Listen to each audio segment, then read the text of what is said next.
दोस्तों, आज हम एक नया टॉपिक लेकर के आए हैं जो हमारे लिए मोस्ट इम्पॉर्टेंट है, जिस चैप्टर का नाम है हमारा सर्कल यानी वृत्त। ये चैप्टर आपका 10 है हाई स्कूल का। ये आपके बोर्ड एग्जाम के लिए मोस्ट इम्पॉर्टेंट है, इसलिए हम इसको आज शुरुआत करने जा रहे हैं। तो हम पहले ये समझ लेते हैं वृत्त होता क्या है। किसके बारे में समझना है? वृत्त के बारे में। वृत्त होता क्या है? ठीक, देखो, कोई आपको एक बिंदु लेना है। बिंदु के चारों तरफ अनेक बिंदु स्थित होते हैं समान दूरी पर। कहां पर? समान दूरी पर अनेक बिंदु स्थित होते हैं। ठीक है, उनके द्वारा बना पथ किसी बिंदु से समान दूरी पर स्थित बिंदु उनके पथ को ही क्या कहते हैं? वृत्त कहते हैं। ठीक, ये आपकी डिफिनीशन हुई। आपको इसमें सीखना क्या है? एक छेदक रेखा आपकी होती है, ठीक है, जिसे कहते हैं प्रतिच्छेदित रेखा। ठीक, एक स्पर्श रेखा होती है, ठीक है, और इसी में आपको लंब भी सीखना है और त्रिज्या क्या होती है, सारी चीजें सीखेंगे। ठीक है, आपका ये वृत्त है।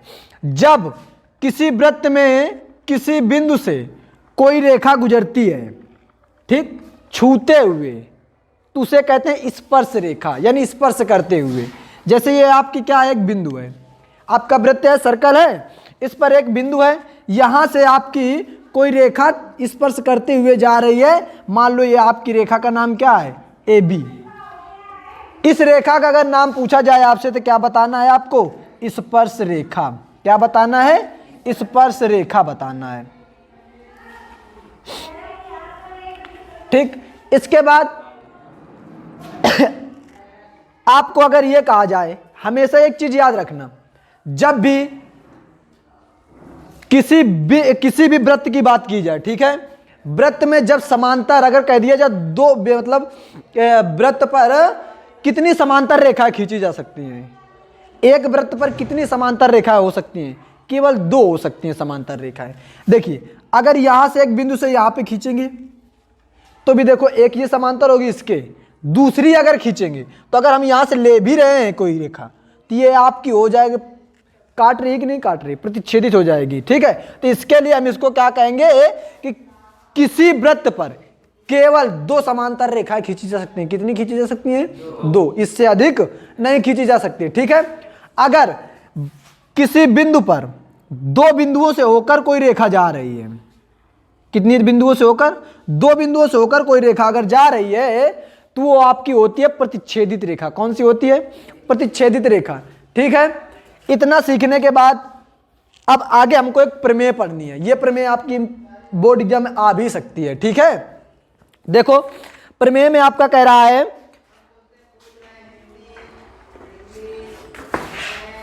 प्रमेय में आपका कह रहा है वृत्त के किसी बिंदु पर स्पर्श रेखा, क्या कह रहा है? वृत्त के किसी बिंदु पर स्पर्श रेखा स्पर्श बिंदु से जाने वाली त्रिज्या पर लंब होती है। यह आपको सिद्ध करना है। ठीक है, आपकी बुक में दिए हुए हैं।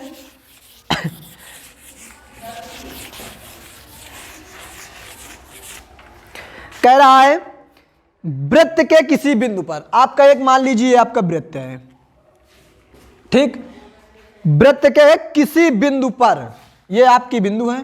जब कोई बिंदु कह दे तो यानी इससे कोई रेखा, ठीक है, स्पर्श कर रही है।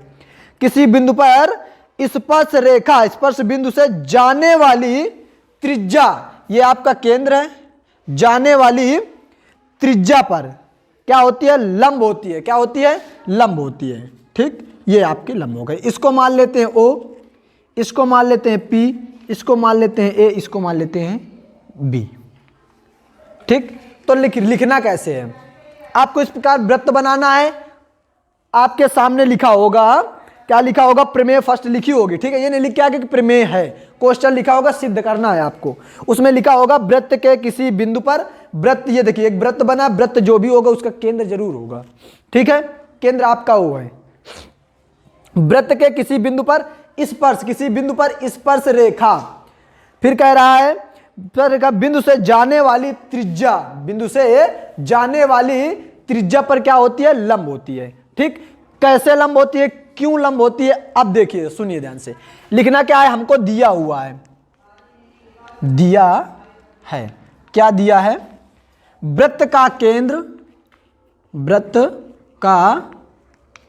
केंद्र O है। ठीक है, माना, ठीक है, माना स्पर्श रेखा पर, माना स्पर्श रेखा पर कोई बिंदु M यहां पे है, अन्य कोई बिंदु क्या है? M है, ठीक है, जो कि केंद्र O से, ठीक है, क्या कह रहा है? माना स्पर्श रेखा पर कोई बिंदु M है, ठीक है, जो कि OM, ठीक है, जो कि O से M तक मिलाया गया है,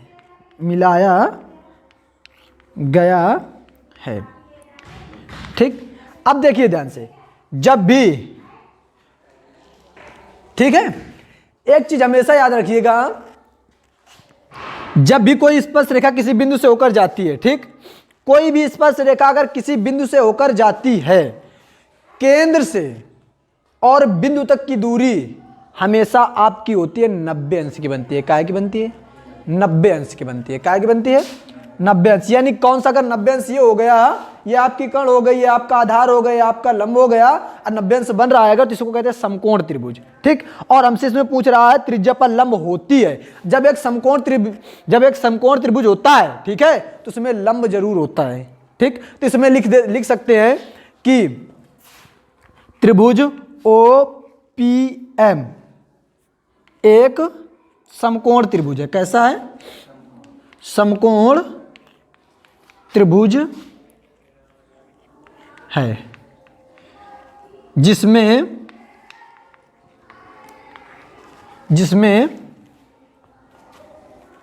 OP यानी वृत्त की त्रिज्या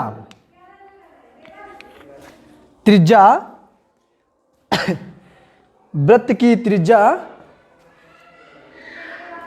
वृत्त के बिंदु पर क्या होगी? लंब होगी।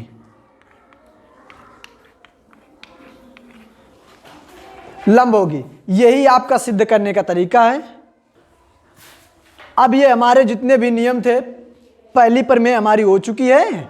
इसके बाद हम प्रश्नावली की ओर चलते हैं। 10.1 बच्चों इसको ध्यान से पढ़िएगा, इसमें कुछ नहीं है, आपको जितना समझाया गया है उसी के अकॉर्डिंग पूरी प्रश्नावली है। फर्स्ट प्रश्नावली जो आपको प्रमेय समझाई गई है, फर्स्ट प्रमेय आपकी फर्स्ट प्रश्नावली के अकॉर्डिंग है। इसके बाद सेकंड प्रश्नावली जो समझाएंगे वो सेकंड प्रश्नावली चलेगी, वो सेकंड प्रश्नावली के अकॉर्डिंग होगा जो सेकंड प्रमेय आपको समझाया जाएगा, ठीक। तो आइए चलते हैं हम प्रश्नावली 10.1 के लिए। देखिए आप अपनी बुक में देखिएगा, बुक सामने रखिएगा, कॉपी लेकर के देखिएगा, क्योंकि इसमें सवाल क्वेश्चन हम बोल रहे हैं, आपको केवल आंसर लिखा जाएगा।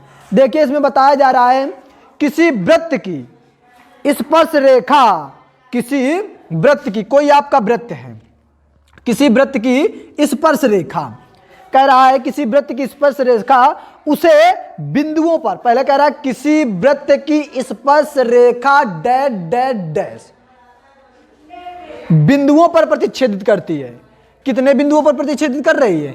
एक बिंदु पर केवल प्रतिच्छेद करे। कोई भी स्पर्श रेखा हो, किसी बिंदु पर अगर कोई एक स्पर्श रेखा है तो एक बिंदु पर ही प्रतिच्छेद करेगी। अगर दो बिंदुओं पर प्रतिच्छेद कर रही है तो स्पर्श रेखा नहीं होगी, फिर वो प्रतिच्छेदित रेखा होगी, ठीक है। तो ये आपके एक बिंदु पर स्पर्श कर रही है, इसलिए आपका फर्स्ट नंबर का जो आंसर होगा वो क्या हो जाएगा? आपका 1 हो जाएगा, ठीक। इसके बाद सेकंड की ओर चलते हैं। कह रहा है वृत्त को दो बिंदुओं पर प्रतिच्छेद करने वाली रेखा को छेदक रेखा कहते हैं। कौन सी रेखा कहते हैं? देखिए एक आपकी कोई वृत्त है, उसमें दो बिंदु आपका दिए हुए हैं। कितने बिंदु हैं? 2। जब भी दो बिंदुओं से रेखा कोई होकर जाती है तो वो आपकी कहलाती है छेदक रेखा या फिर प्रतिच्छेदित रेखा कहलाती है, ठीक। तो सेकंड नंबर में क्या इसका नाम देंगे हम लोग? प्रतिच्छेदित रेखा। प्रतिच्छेदित रेखा, या फिर इसको हम छेदक रेखा भी कह सकते हैं। इसके बाद हम दूसरे की ओर चलते हैं, तीसरे क्वेश्चन की ओर। कह रहा है एक वृत्त डैश डैश समांतर स्पर्श रेखाएं हो सकती हैं।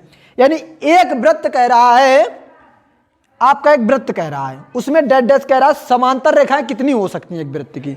एक वृत्त की समांतर रेखाएं जो आपको स्पर्श कर रही हूं, समांतर स्पर्श, स्पर्श भी करनी चाहिए और समांतर रेखा। समांतर रेखा जानते हो क्या होती है? जो कहीं भी जाकर के एक दूसरे को काटे ना, छुए ना। ठीक है, ये आपकी स्पर्श रेखा एक हो गई। दूसरी अगर हम ऐसे स्पर्श रेखा ले रहे हैं तो ये आपको प्रतिच्छेद कर जाएगी। इधर से भी लेंगे तो भी प्रतिच्छेद कर जाएगी। यहां पे किसी बिंदु पर ले रहे हैं तो ये आपकी एक हो जाएगी, समांतर है दोनों। ये चाहे जहां तक लेकर के आप चले जाइए, कहीं पर ये एक दूसरे को प्रतिच्छेद नहीं करेगी, इसलिए समांतर होगी। और इसीलिए कहा गया है कि, कह रहा है इसमें कि एक वृत्त की दो ही समांतर रेखाएं हो सकती है। एक कितने वृत्त पे, एक वृत्त पे कितनी समांतर रेखाएं हो सकती हैं? केवल दो समांतर रेखाएं हो सकती हैं। तो आपका इसमें तीसरे का आंसर होगा 2। इसके बाद चौथे क्वेश्चन की ओर चलते हैं। चौथा क्वेश्चन आपका कह रहा है वृत्त तथा उसकी स्पर्श रेखाओं के उभयनिष्ठ बिंदु को क्या कहते हैं? मतलब कह रहा है वृत्त तथा उसकी स्पर्श रेखा, यानी कह रहा है आपका एक वृत्त है और कह रहा है वृत्त तथा उसकी स्पर्श रेखा, इसकी स्पर्श रेखा, इसकी स्पर्श रेखा के उभयनिष्ठ बिंदु को, ये जो आपका उभयनिष्ठ बिंदु होता है, उभयनिष्ठ यानी वृत्त में जो मिल रहा हो, ठीक है, उभयनिष्ठ बिंदु को हम क्या कहते हैं? स्पर्श बिंदु कहते हैं। ठीक है, तो ये आपके पहले क्वेश्चन हुए हैं। अब हम सेकंड क्वेश्चन की ओर चलते हैं, तीसरे क्वेश्चन की ओर चलते हैं। हमारा तीसरा क्वेश्चन कह रहा है 5 सेंटीमीटर त्रिज्या वाले एक वृत्त आप पटरी प्रकार से बना लीजिएगा। एक आपका कोई वृत्त है, वृत्त का ये केंद्र है आपका, इसमें कह रहा है 5 सेंटीमीटर वाले त्रिज्या, यानी त्रिज्या आपकी कितनी दे रखी है? 5 सेंटीमीटर दे रखी है त्रिज्या आपकी। इसके बाद ये 5 सेंटीमीटर वाले आपकी त्रिज्या दे रखी है, ठीक, या आप 5 सेंटीमीटर की त्रिज्या बना सकते हैं। वृत्त के जितनी भी त्रिज्याएं होंगी वृत्त की, एक वृत्त की जितनी त्रिज्याएं होंगी वो सभी समान होंगी, बराबर होंगी। ठीक है, तो कह रहा है 5 सेंटीमीटर त्रिज्या वाले एक वृत्त के बिंदु पर, जिसका बिंदु का नाम है P, आपका क्या नाम है? P। स्पर्श रेखा PQ, स्पर्श रेखा PQ, ये आपकी स्पर्श रेखा है, इसका क्या कह रहे हैं? PQ कह रहे हैं।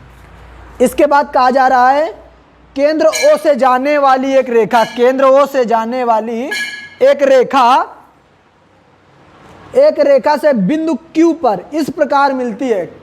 यह केंद्र जो आपका O है, O से जाने वाली एक रेखा जो Q पर क्या करती है? मिलती है कि OQ 12 सेंटीमीटर है। कितना दे रखा है OQ?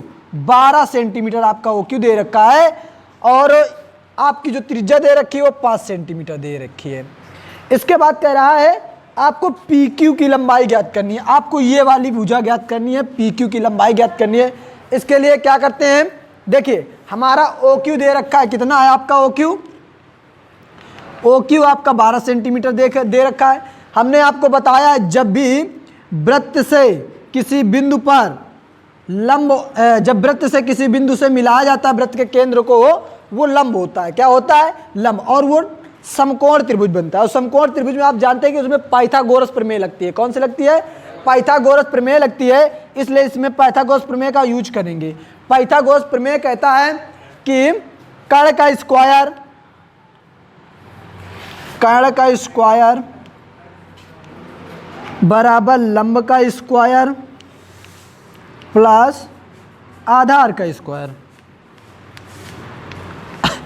ये आपका नियम कहता है। यानी कर्ण को हम लिख सकते हैं, क्या लिख सकते हैं? OQ, OQ लिखेंगे, का स्क्वायर, लंब आपका है OP, OP का स्क्वायर प्लस आधार आपका है PQ, PQ का स्क्वायर। अब देखिए OQ का मान आपका दे रखा है 12, तो हो जाएगा 12 का स्क्वायर और आपका ओपी का मान कितना दे रखा है, ओपी है आपकी त्रिज्या, यानी ये आपका ओपी है, इसलिए ओपी का मान दे रखा है 5 का स्क्वायर, प्लस आपका पी क्यू कुछ नहीं है तो आप ऐसे ही पी क्यू को रखिए। 12 का होता है वर्ग आपका 144 बराबर 5 का होता है 25। आपको वर्ग कम से कम 30 तक याद होनी चाहिए, ठीक। इसके बाद ये प्लस आपका ये पी क्यू का स्क्वायर, इसके बाद ये 25 आपके इधर प्लस में, इधर लाएंगे तो माइनस में हो जाएगा, तो बचेगा पी क्यू का स्क्वायर 144 माइनस का 25। इसके बाद इसमें क्या करेंगे, माइनस करेंगे, तो ये हो जाएगा पी क्यू का स्क्वायर 40, यानी 14 में 5 गया, कितना बचेगा 9। इसके बाद 3 में 2 गया, 1 बचेगा आपका, 1 हो जाएगा यानी 119। इसके बाद ये इधर स्क्वायर उधर जाएगा तो कायम हो जाएगा, रूट में हो जाएगा, तो बचेगा पी क्यू स्क्वायर बराबर 119 आ रहा है। इसके बाद ये स्क्वायर है उधर जाएगा तो रूट हो जाएगा, तो पी क्यू बराबर आएगा रूट 119 सेंटीमीटर। ये आपकी पी क्यू की लंबाई है। तो अतः पूछा जाए आपकी पी क्यू की लंबाई कितनी है, तो बताना है आपको 119 सेंटीमीटर है। आइए चौथे सवाल की ओर चलते हैं। आपका चौथा सवाल अपने बुक में देखते जाइए, ठीक है। पढ़ाई में कोई धोखाधड़ी नहीं, ठीक। देखिए कह रहा है एक वृत्त खींचिए और एक दी गई रेखा, पहले आपको कह रहा है एक वृत्त खींचिए, ठीक है। इसके बाद कह रहा है एक दी गई रेखा के समांतर, एक कोई आपकी यहां पे रेखा है, इस रेखा के समांतर, ठीक है। इसके बाद कह रहा है समांतर 2 ऐसी रेखा खींचिए कि उनमें से एक स्पर्श रेखा हो तथा दूसरी छेदक रेखा हो। आपकी ये क्या होगी, स्पर्श रेखा एक होगी, आपको एक दूसरी इसमें बनानी है जो आपका क्या होगा, एक छेदक रेखा होगा। यही आपका आंसर है। इसमें अगर कुछ लिखना हो तो इनका नाम दे सकते हैं, इसका नाम दे सकते हैं ए बी, इसका नाम दे सकते हैं एम एन, क्या नाम दे सकते हैं, एम एन, इसका नाम दे सकते हैं एक्स वाई। लिख सकते हैं वृत्त, मतलब के सबसे इसमें ये लिख सकते हैं कि हम सबसे पहले हमने एक वृत्त बनाया और उसके ऊपर एक रेखा खींची, उसी के समांतर एक रेखा, जो हमने रेखा खींची ए बी, उसी के समांतर एक रेखा स्पर्श रेखा खींची एम एन, और ए बी के समांतर एक छेदक रेखा हमने एक्स वाई बनाई है। यही आपका आंसर है। आज का ये आपका सेशन खत्म होता है। 10.1 अगले वीडियो में हम लेकर आने वाले 10.2 प्रमेय 2 के